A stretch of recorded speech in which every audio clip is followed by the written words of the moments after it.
আজকে সঞ্জয় রায়ের যে লাইফ ইমপ্রিজনমেন্ট হলো, যদি প্রকৃত তদন্ত করতে চায় সিবিআই, তাহলে কিন্তু এখনো সঞ্জয় রায়ের থেকে অনেক কিছু জানার আছে, যদি সিবিআই এর কোনো সদিচ্ছে থাকে।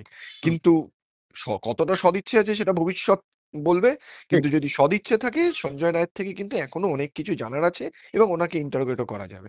নমস্কার, নতুন বাংলা থেকে বলছি সন্ময় বন্দ্যোপাধ্যায়। দুটি প্রশ্ন নিয়ে আইনজীবী সুদীপ্ত দাশগুপ্তর কাছে গিয়েছিলাম। প্রথম প্রশ্ন, মমতা বন্দ্যোপাধ্যায় একটি এক্স হ্যান্ডেলে টুইট করেছেন আরজি কর মেডিকেল কলেজ হসপিটালের জঘন্যতম সেই অপরাধকে কেন্দ্র করে শিয়ালদা আদালতে মহামান্য বিচারপতি অনির্বাণ দাস যে রায়টা দিয়েছেন, সেই রায়ের প্রেক্ষিতে কেন তার ফাঁসি হলো না সেই নিয়ে তিনি প্রশ্ন করেছেন, করে বলেছেন আমরা হাইকোর্টে প্লিড করব। তিনি কি পারেন? রাজ্য সরকার কি পারে? রাজ্যের মুখ্যমন্ত্রী কি পারেন এই মামলায় এই প্লিটটা করতে, হাইকোর্টে গিয়ে বলতে যে আমরা খুশি নই এই রায় পুনর্বিবেচনা করে একে ফাঁসির আসামি করা হোক? এটা কি রাজ্যের মুখ্যমন্ত্রী পারেন? সুদীপ্তবাবু যে প্রশ্নের উত্তর দিয়েছেন সেটা আপনারা শুনবেন। আমি সরাসরি সুদীপ্ত বাবুকেই নিয়ে আসবো এই প্রসঙ্গের বক্তব্যের প্রেক্ষিতে, কিন্তু তার আগে রাজ্যের মুখ্যমন্ত্রী কি বলেছেন সেটা শুনুন। এক্সএনএল লিখেছেন, in the Archie Court junior doctor's rape and murder case, I am really shocked to see the judgment of the court today finds that it is not a rarest of rare case. I am convinced that it is indeed a rarest of rare case which demands capital punishment, অর্থাৎ ফাঁসি। How could the judgment come to the conclusion that it is not a rarest of rare case? We want and insist upon death penalty in this most sinister and sensitive case. Recently, in last 3-4 months, we have been able to ensure capital / maximum punishment for convicts in such crimes. Then why is case has capital punishment not been awarded? I strongly feel that it is a heinous crime that warrants capital punishment. Will plead for capital punishment of the convict at the High Court now. এই লাইনটা ভালো করে শুনুন। We will plead for capital punishment of the convict at the High Court now. এবার আমরা হাইকোর্টে capital punishment অর্থাৎ ফাঁসির জন্য আবেদন করব। রাজ্য সরকার কি পারে? রাজ্যের মুখ্যমন্ত্রী কি পারে? না, পারেন না, কিছুতেই পারে না। কেন? পার্টি কে এই সমস্ত ঘটনাটাতে সিবিআই সঞ্জয় রায়ের বিরুদ্ধে এই আবেদনটা করেছেন, এক। দ্বিতীয়ত, সিবিআই এই মামলাটা করছেন, সিবিআই তদন্তটা করছে।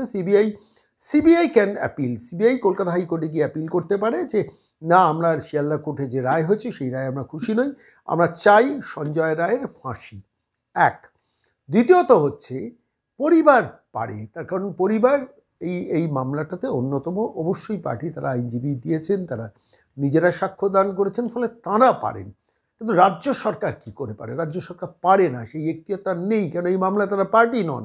এই মামলাটা কলকাতা হাইকোর্টের নির্দেশে সিবিআইয়ের হাতে হস্তান্তরিত হয়েছিল, সিবিআই তদন্ত প্রক্রিয়া করেছিল, সিবিআই মামলা করেছিল, সিবিআই এই এন্টায়ার তদন্ত প্রক্রিয়ার মধ্যে ইনভলভ ছিল। ফলে তারা কলকাতা হাইকোর্টে গিয়ে অ্যাপিল করতে পারে, পরিবার হাইকোর্টে গিয়ে অ্যাপিল করতে পারে, কিন্তু রাজ্য সরকার কিছুতেই পারে না।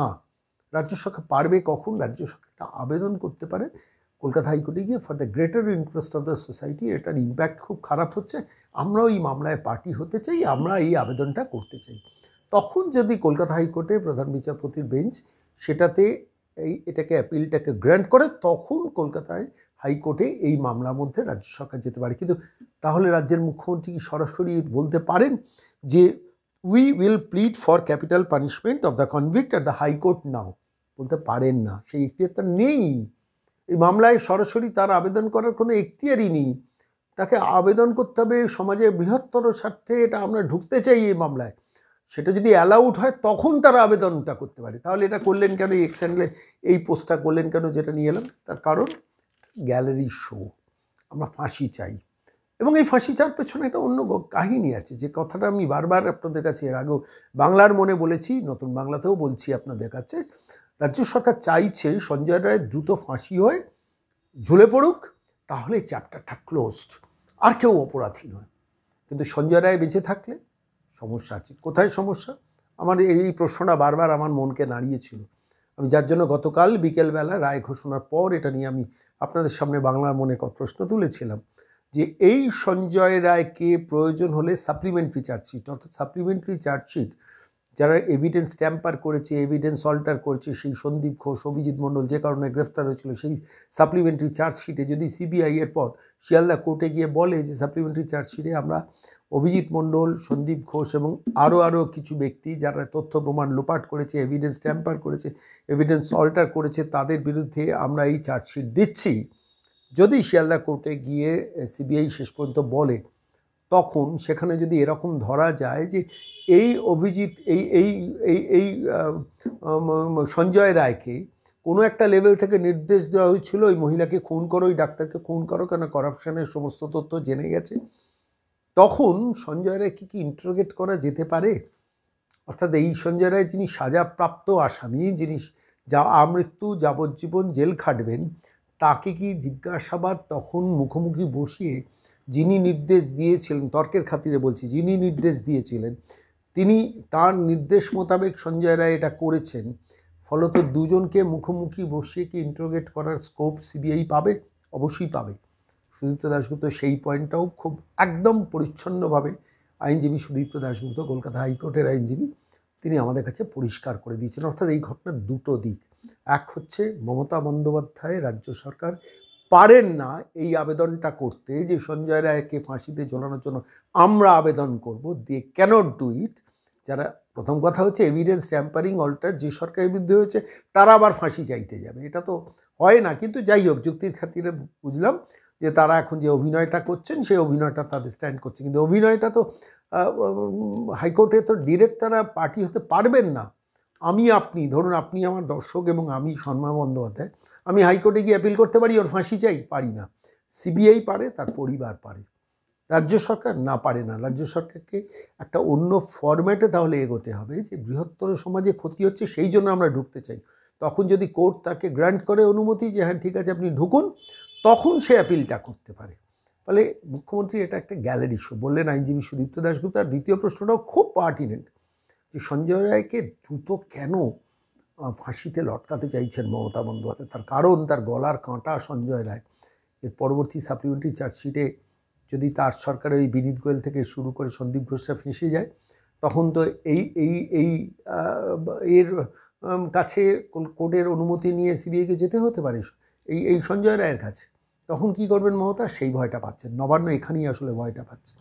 কি বললেন আইনজীবী সুদীপ্ত দাশগুপ্ত? ভারী সুন্দর ছোট্ট করে ব্রিফ করেছেন আমাদের নতুন বাংলা দর্শকদের জন্য। কি বললেন? নমস্কার সুদীপ্ত দা, সন্ময় বলছি। হ্যাঁ, নমস্কার সন্ময় বাবু, বলুন। বলছি সঞ্জয় রায়ের ফাঁসি মানুষ চেয়েছিল, পরিবার চেয়েছিল, সমাজ চেয়েছিল, এ রাজ্যের সরকারও চেয়েছিল। এই রাজ্যের সরকারের সঞ্জয় রায়ের ফাঁসি চাওয়ার পেছনে আমার নিজের মনে হয়েছে একটা গুঁড়ো পেছনে কারণ ছিল। কারণটা হচ্ছে সঞ্জয় রায়কে ফাঁসি দিয়ে পুরো চ্যাপ্টারটাকে ক্লোজ করতে, কিন্তু সঞ্জয় রায়কে বাঁচিয়ে রেখে, আমৃত্যু তার কারাদণ্ড রেখে আলটিমেটলি যে জায়গাটা তৈরি হলো, সেই জায়গা থেকে দাঁড়িয়ে রাজ্যের মুখ্যমন্ত্রী এর বিরুদ্ধে এখন ঘোষণা করেছেন, we will plead for capital punishment of the convict at the high court now. রাজ্য সরকার এখতিয়ার আছে নাকি এটাতে? তো সিবিআই বা তার পরিবারের আছে, কি বলবেন? দেখুন, প্রথমে আমি বলতে চাই, আপনি যে টুইটের কথা বললেন এটা আমার একটু গ্যালারি শো লাগলো। হুম গ্যালারি শো, লোক হুম দেখানো লাগলো। হুম নর্মালি এটা সিবিআই অ্যাপিল করতে পারে, ভিকটিম করতে পারে, এবার রাজ্য, এদের ন্যাশনাল অ্যাপিলের রাইট। হুম কিন্তু আজ রাজ্য সরকার কিসের ভিত্তিতে করবে? কারণ ইনভেস্টিগেশন তো তার পুলিশ করেনি। হুম আজ রাজ্য সরকারকে করতে গেলে রাজ্য সরকারকে কোর্টে আবেদন করতে হবে, নিজেকে বলতে হবে যে আমরা এটার victim, we are the victim, রাজ্য ভিকটিম বলে যদি কোর্ট অ্যালাউ করে তাহলেই উনি রাজ্যের বক্তব্য রাখতে পারবেন, আদারওয়াইজ পারবে না। আর এটা আমার সবচেয়ে বেশি যেটা মনে হচ্ছে, এটা একটা গ্যালারি শো, আর হুম। কিছুই না। আরেকটা দ্বিতীয় প্রশ্ন আপনার কাছে সুদীপ্ত দা, সেটা হচ্ছে এই সঞ্জয় রায় বেঁচে থাকার মধ্যে, মানে তার জেলের মধ্যে তার বেঁচে থাকার মধ্যে আহ আরো একটা আশঙ্কা আমার মনে কাজ করছে। আমি আইনের ছাত্র নই, আপনি ভালো বলতে পারবেন, আপনি আইনের পেশায় আছেন। সেটা হচ্ছে যদি কোর্টের অনুমতি নিয়ে সিবিআই পরবর্তীকালে সাপ্লিমেন্টারি চার্জশিটে ধরুন এরকম ধরা পড়লো যে মিস্টার ঘোষ অথবা মিস্টার মন্ডল এরা আলটিমেটলি সঞ্জয় রায়কে দিয়ে এই ক্রিমিনাল অফেন্সটা করিয়েছিল, এমন কিছু যদি তথ্য উঠে আসে, সেক্ষেত্রে কোর্ট যদি অনুমতি দেয় তাহলে এই সঞ্জয় রায়কে তো আবার ইন্টারোগেট আবার করতে পারে। আবার ইন্টারোগেট করতে পারবে, যে কোনো কেসে, এই আরজিকর রিলেটেড যে কোনো কেসে। হুম যদি সিবিআই মনে করে যে হুম আমার তদন্তের স্বার্থে আমার ইন্টারোগেশন দরকার, সঞ্জয় রায়কে কাস্টাডিতেও ইন্টারোগেশন করতে পারবে। কিন্তু যদি ক্যাপিটাল পানিশমেন্ট হতো হয়তো সেই সুযোগটা থাকতো না। কিন্তু হুম বিষয়টা একটা জিনিস আমি এখানে ক্লিয়ার করে দিই, ফাঁসি হবে কি হবে না rarest of the rarest case কিনা, সেটার কোনটা হবে তার জন্য সুপ্রিম কোর্টের গাইডলাইন আছে। কিন্তু সেই গাইডলাইনের ওপর ভিত্তি করে বিচারপতি তার নিজস্ব স্বতন্ত্র মানে রায় দেবে। এখানে বিচারপতি যেটা মনে করেছেন ওনার ডিসক্রিশনে যে এটা rarest of the rare case না, তাই জন্য উনি এই রায় দিয়েছেন। হুম। আমার আমার আমার প্রশ্ন সেখানেই, যেটা নিয়ে মানুষ আলোচনা করছে, যে মানে এই প্রশ্নটা আমার মনেও দেখা দিচ্ছে বারবার করে, যে সঞ্জয় রায় বেঁচে থাকার মধ্যে দিয়ে একটা একটা সংখ্যা বোধ কি এই রাজ্যের সরকারের বা এই রাজ্যের নেত্রীর কাজ করতেন না? কারণ এই এভিডেন্স ট্যাম্পারিং, এভিডেন্স অল্টার করার সমস্ত অভিযোগগুলোই তো রাজ্য সরকারের আধিকারিক বা পুলিশ অফিসারদের বিরুদ্ধে।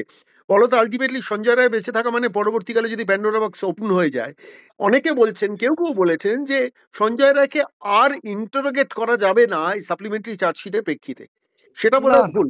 সেটা ভুল। যে কোনো কেসে ধরুন আজকে সিবিআই মনে করলো যে এই এই পার্টিকুলার কেসে হয়তো পারবে না, কিন্তু আরো তো আরজি কর নিয়ে আরো দুটো তিনটে অনেকগুলোই হুম হুম এফআইআর টানা হুম হয়েছে। কিছু সিবিআই ইনভেস্টিগেশন হুম করছে, কিছু কলকাতা পুলিশ বা রাজ্য পুলিশ হুম ইনভেস্টিগেশন করছে।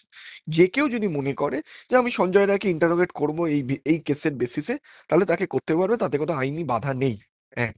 হুম দ্বিতীয়ত, ইনভে এই যে আপনি বলছেন না, পুরোটাই ডিপেন্ড করছে। দেখুন, আজকে সঞ্জয় রায়ের যে লাইফ ইমপ্রিজনমেন্ট হলো, যদি প্রকৃত তদন্ত করতে চায় সিবিআই, তাহলে কিন্তু এখনো সঞ্জয় রায়ের থেকে অনেক কিছু জানার আছে, যদি সিবিআই এর কোনো সদিচ্ছে থাকে। হুম, কিন্তু কতটা সদিচ্ছে আছে সেটা ভবিষ্যৎ বলবে।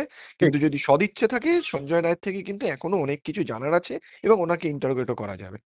অনেক ধন্যবাদ সুদীপ্তদা, অনেক ধন্যবাদ।